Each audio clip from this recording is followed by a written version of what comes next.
So this morning we'll be talking about the fear of failure. There are many types of fear, and we can't address all of them, but I want to address the fear of failure this morning.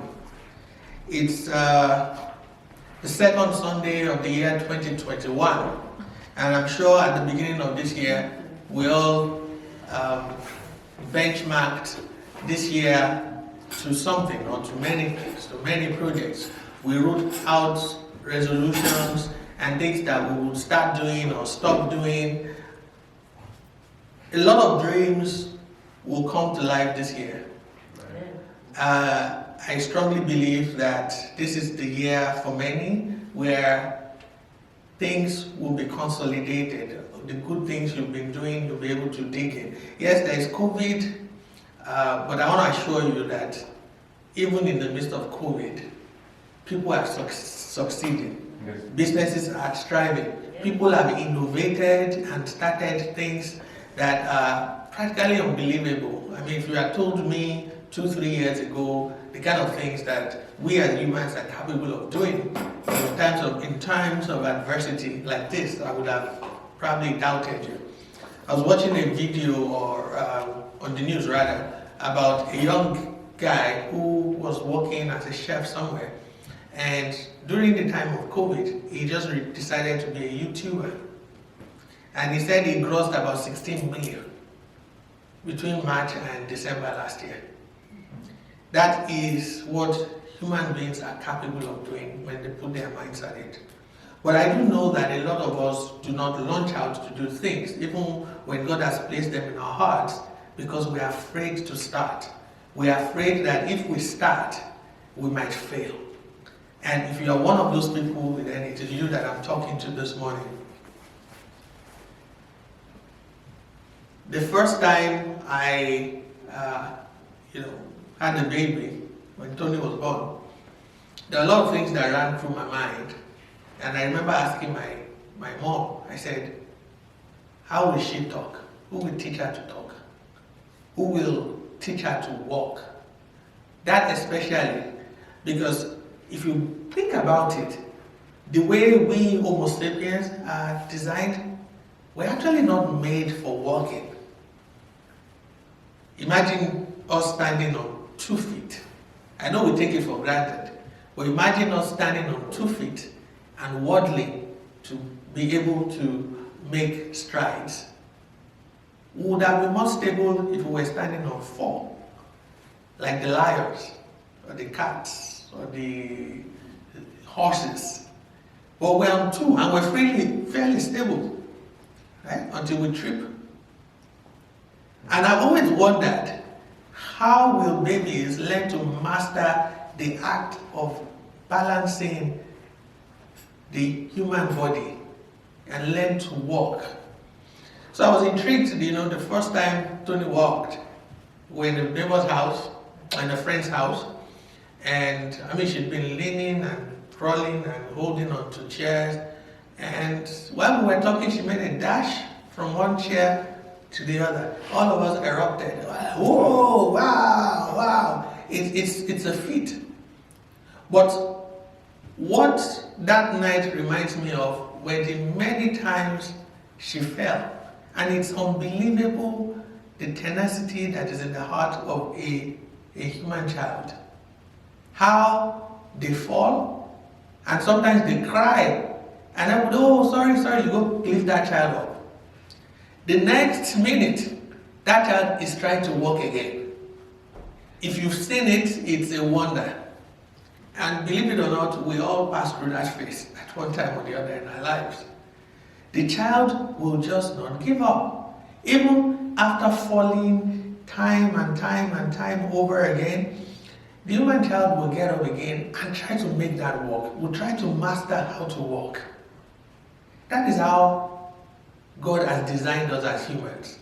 And that is in our hearts, intrinsically. And that is how we are supposed to grow. Not only that attitude is what we're supposed to show, not only to times when we want to try to walk, but in everything that we do. The ability to try and get up and try and get up and try and get up. It's called practice. And that is what helps us be successful at the things that we do. In Genesis 26, from verse 18 to 22, if you remember that story, it's about Isaac's failure. Actually, Isaac was digging wells and was failing at them. But he kept digging the wells. He kept digging the wells. He kept digging the wells until there was a time when he dug that well and he became successful. Because he was actually cheated of it. So he would dig a well, they'll steal it from him. He would dig a well, find water, they'll steal it from him. And if you understand the terrain in which Isaac was digging, it was in the desert. So wells there can really be very deep before water is found. And when water is found, it's like gold. To have labored and spent so much money and your energy and your resources, only to have someone steal it from you, can be very discouraging. Can be very disheartening. It's very unfair. But Isaac was quick to bounce back on his feet and try to learn to walk again. Despite setbacks, despite failures, he never gave up. And then there was a time when he struck water and he was left alone. That Isaac, that spirit that drove Isaac, is in each one of us this morning. We have to learn to keep doing and keep doing and keep doing until we get to the destination that we want to get to. There was a study that was done by Bosler and Green. And in that study, they were talking about the role of the myelin. So if you understand neurosciences, it's not rocket science. Well, okay, maybe it might be a little bit complicated, but it's easier because I'm a doctor. But I will try and break it down as much as I can.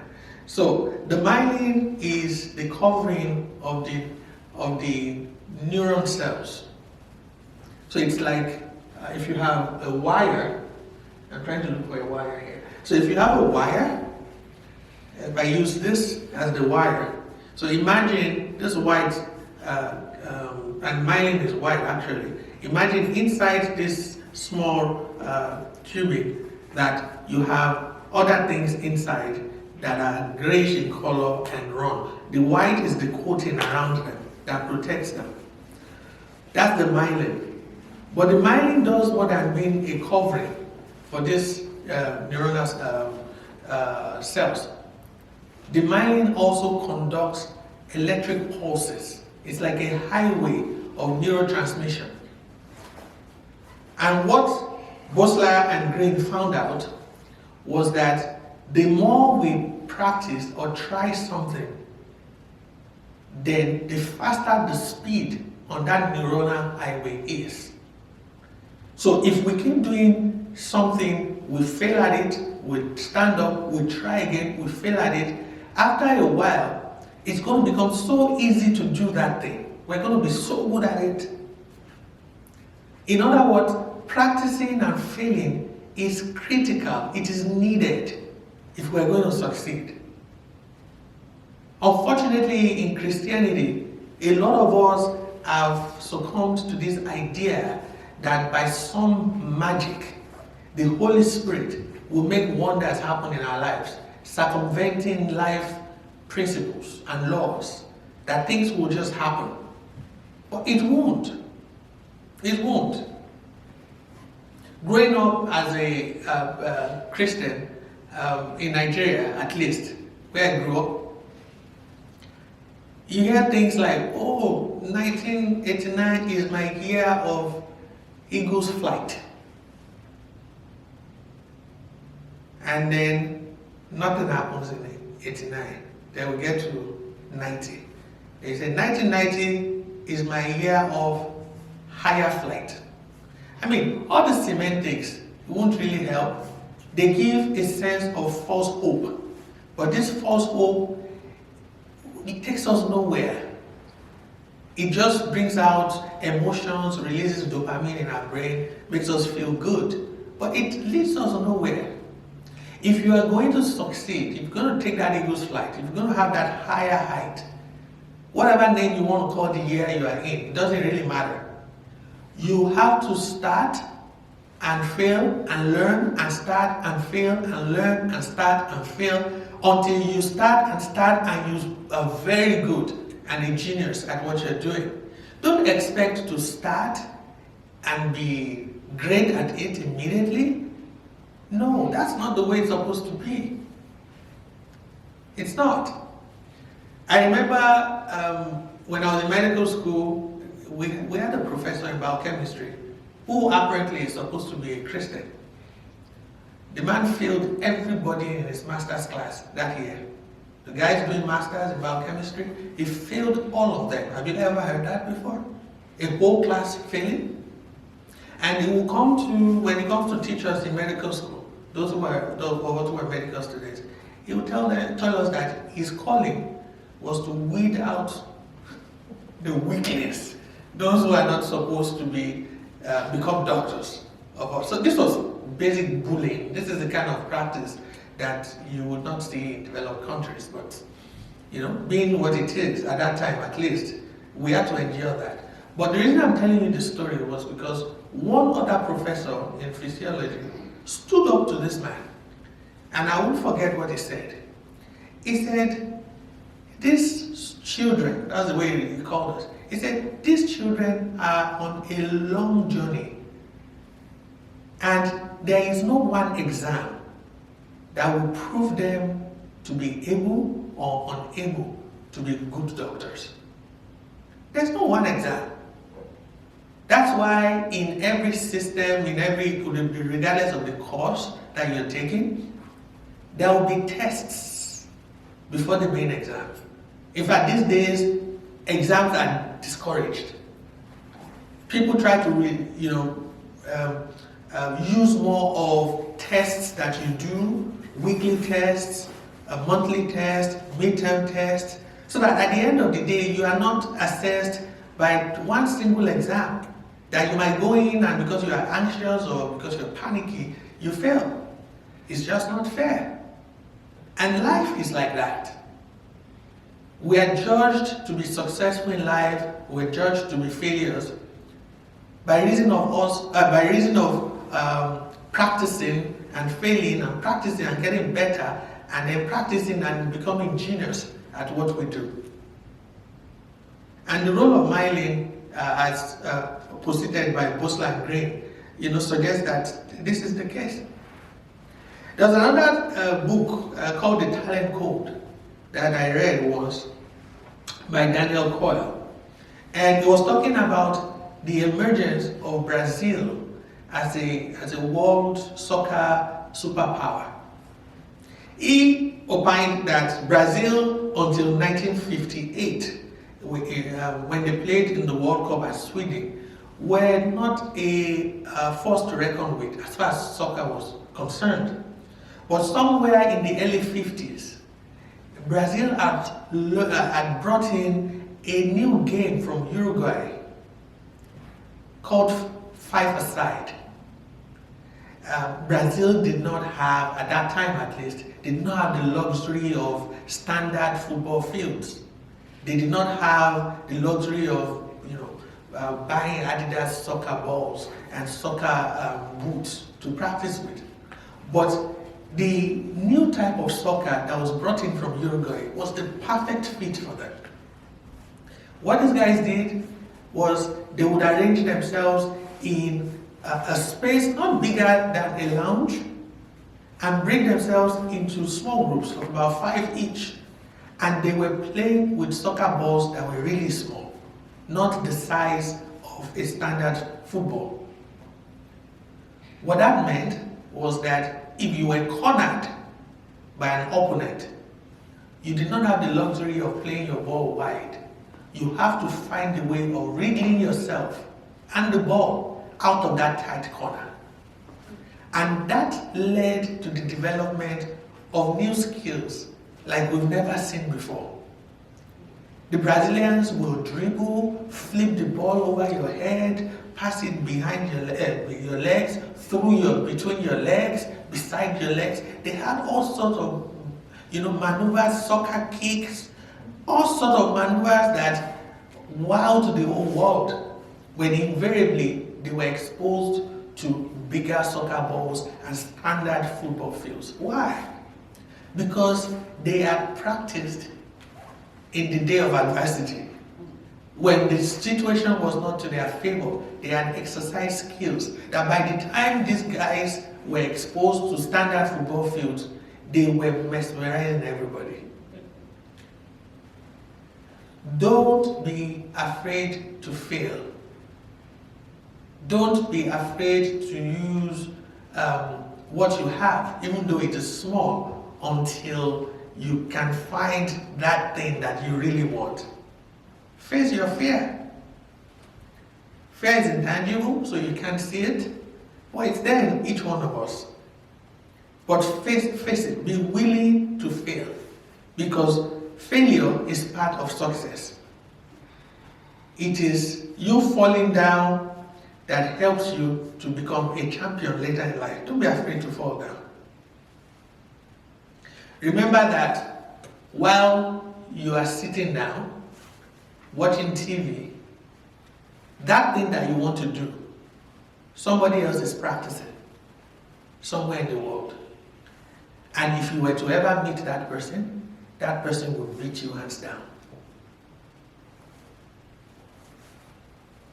Start. Put all you have into it. If you fail, get up. Start all over again. Start all over again. Persevere.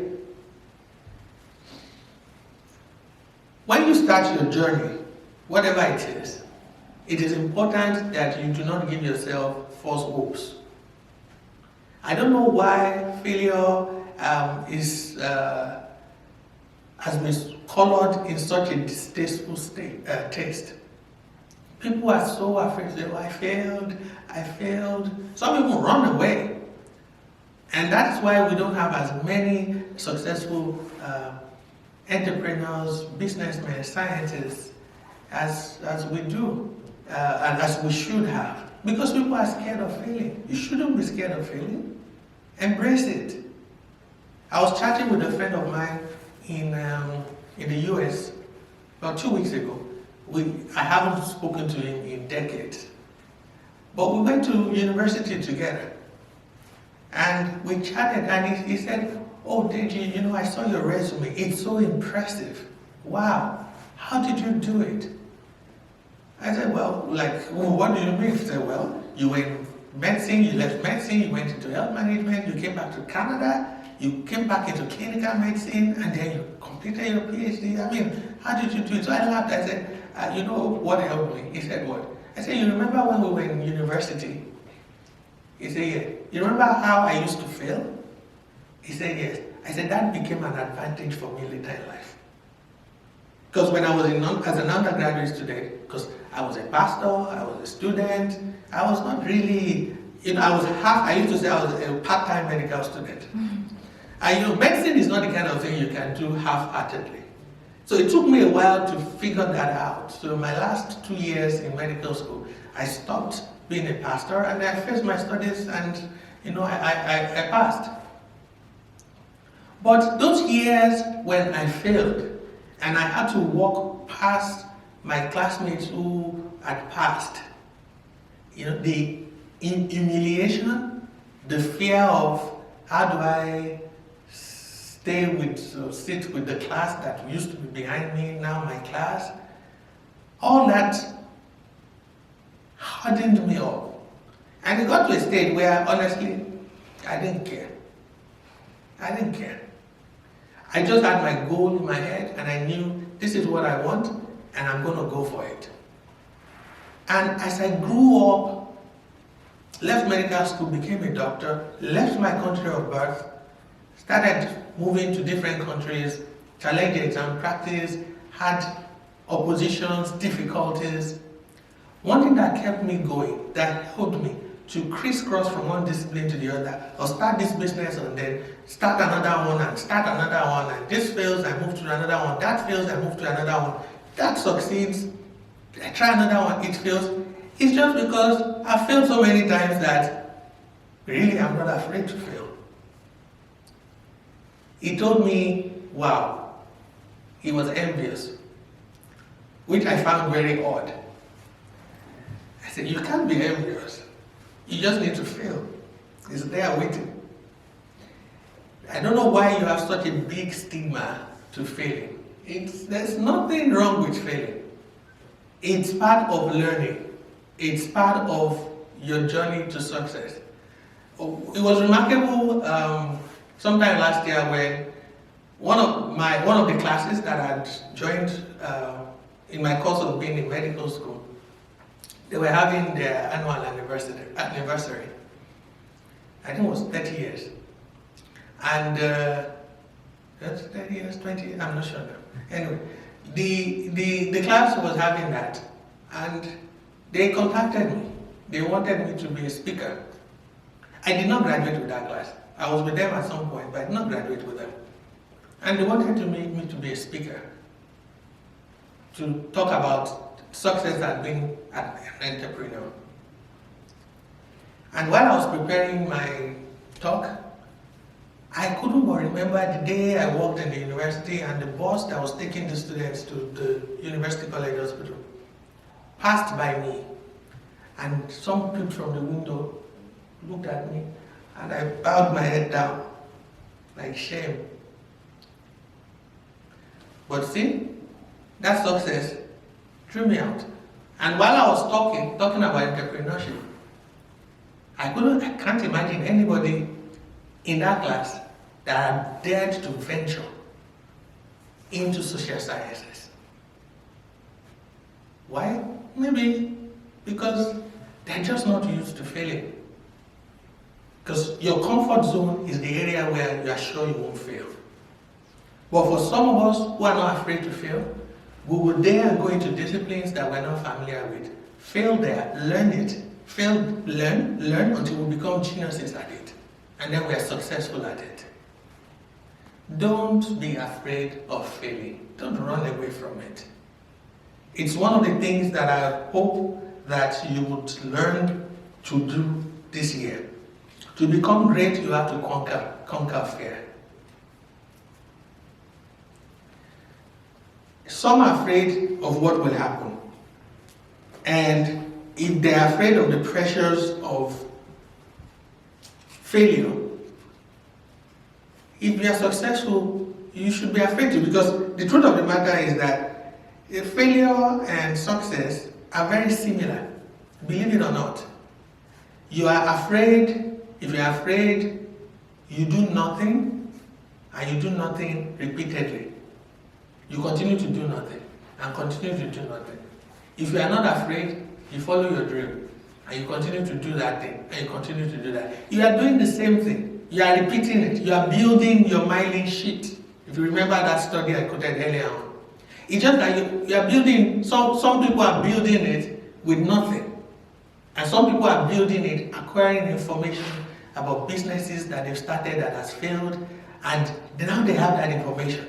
If someone else wants to start that business, they can sit the person down and say, hey, listen, if you're going to succeed in this business, let me teach you. These are the things you must not do. That knowledge nobody else has. You are the only one with the right to that knowledge, and you earned it. Don't be afraid to fail. I've spoken a lot about the story in Acts chapter 12, verse 22 and 12:25 of Paul taking Barnabas under his wings and helping him to become, Barnabas taking Saul rather under his wings, helping him to become Paul. And later, Barnabas taking John Mark with Paul on the first missionary journey. And now John Mark failed. And the second missionary journey, Barnabas said, let's give John Mark another chance. And Paul said, hey, no way. This John Mark failed the first time. We're not going to give him another chance. But Barnabas knew that For John Mark to become the kind of apostle that Paul was now, who used to be Saul, he needed to fail and be given another chance, and then fail, be given another chance, and then fail, be given another chance. So he said, no, you can't abandon this life for the glory of a missionary journey. So Barnabas went with John Mark, and it was as if they went into oblivion because we did not hear of them anymore until 2 Timothy 4:11. Many years, decades probably after, when Paul in his old dying days writes and says, bring John Mark to me because he is profitable to ministry. Who made John Mark that? Barnabas. Why? Because Barnabas was not afraid of John Mark failing. He was willing to help him. So my question to you today is, do you have the courage to act out what you see inwardly? Or are you willing for it to die because of mediocrity? You have to learn to not be afraid. This year, whatever you want to call the year, my year of eagle flight, my year of pigeon flight, my year of whatever, dominion, my year of encouragement, my year of whatever revelation it is that you have for this year. It's just semantics. Until you learn to actually put your feet in water, until rubber hits the road, like they say, nothing is going to happen. So I want to encourage you today, whatever it is that you've got to do, do it. Don't be afraid. Know that God is with you. He's put it in your heart. And it's not new. Things that you learned doing when you were a kid, trying to learn to walk, is still on your inside. The ability to fall down, get up, fall down, get up, fall down, get up, and keep learning to walk until you become so skilled at walking that you can actually run. That ability is still in you. And I'm praying that in 2021, you will be a guru at it, that you would be successful at it. Successful at what you say? At winning? No, at failing. So that when you fail, you learn from it, and then you succeed. Don't be afraid of failing. Don't be afraid of failing. Even Paul went through first missionary journey, went through second missionary journey, and still went around talking to these churches because they were not perfect. No, they are not supposed to be. But start and be willing to fail and get up and start again and be willing to improve on your failure until you become a master at whatever it is that your hands find to do. And I pray that the Lord will grant you the insight, the Lord will grant you the strength that you need, the courage that you need, the foresight that you need, so that this year, at the end of it, when you look back, you will say, wow, this has been a phenomenal year. Not because I called it something, but because I did something in that year. Amen? Amen. Amen. Praise the Lord.